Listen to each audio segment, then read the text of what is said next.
Number 2, Chris Bishop. Thank you, Mr Speaker. My question is to the Minister of Finance. What recent reports has he received on the New Zealand economy? The Honourable Stephen Joyce. Mr Speaker, on behalf of the Minister of Finance, Statistics New Zealand has today reported that the economy grew 0.9% in the 3 months to December. This took annual growth over 2015 to 2.3%.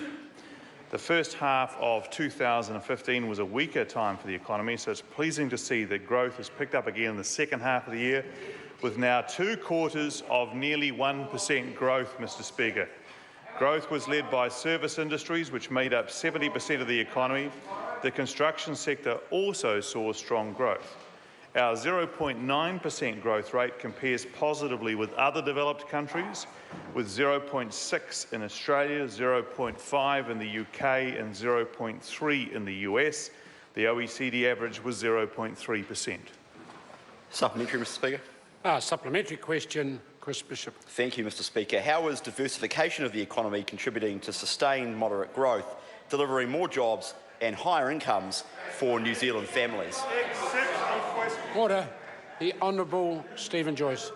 Mr Speaker, on behalf of the Minister of Finance, it is clear from these numbers that the New Zealand economy is proceeding in a diversified manner. We have the dairy industry having a difficult time at the moment, but despite this, we are seeing solid growth, more employment and higher wages.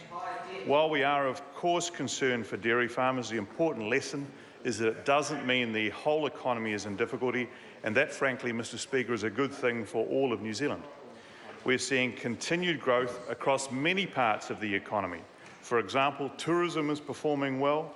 Annual beef exports are now up 1/3 in the last year. International education was worth $3.1 billion in 2015, and that supports 30,000 jobs. And wine exports are now worth $1.5 billion, and they're up 14% in just 1 year. Supplementary question, Mr Speaker. Supplementary question, Grant Robertson. Do the latest GDP figures show the second consecutive quarter of falling per capita real disposable income? The Honourable Stephen Joyce. Mr Speaker, on behalf of the Minister, I congratulate the member because he's obviously been in his office trying to find the one slightly negative statistic ever since 11:15 this morning. Mr Speaker, real GDP per capita, which the member used to care about up until this week, has gone up in both of the last 2 quarters. The RGNDI per capita, that the member's so now fixed on, has gone down slightly in the latest quarter. Point 1. Supplementary question, Grant Robertson. Is Westpac senior economist Michael Gordon wrong when he says that GDP growth per capita is, quote, actually very sluggish at present? The Honourable Stephen Joyce. Mr Speaker, on behalf of the Minister of Finance, speaking of sluggish, no, it is not. The September quarter and the December quarter are both at 0.3, 0.4 from memory.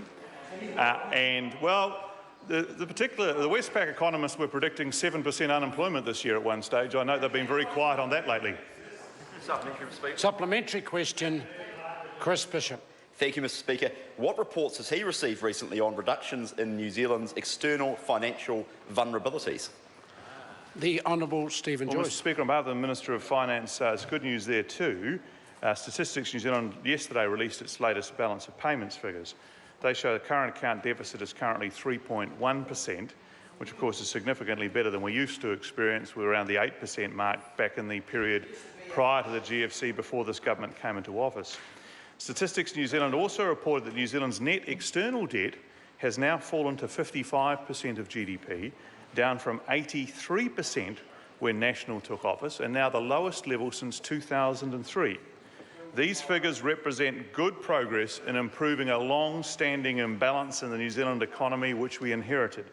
Lower national debt means New Zealand is better placed to respond to any future economic shocks.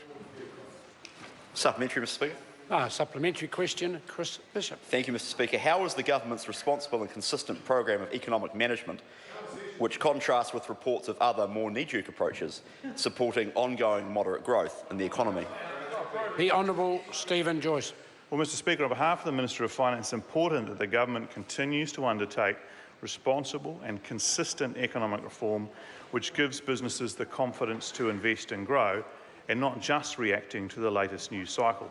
We're doing that, for example, through the Business Growth Agenda, which includes 350 initiatives like signing up to new free trade agreements, reducing ACC levies by around $1.5 billion a year, rolling out the ultra-fast broadband program, and launching 3 new ICT graduate schools. This all translates into an outlook which is for continued economic growth. In fact, Treasury's half-year update forecasts growth averaging around 3% over calendar years 2016 and 2017, while the Reserve Bank forecast is similar for the next 2 years. Question number 3, Grant Robertson. Thank you.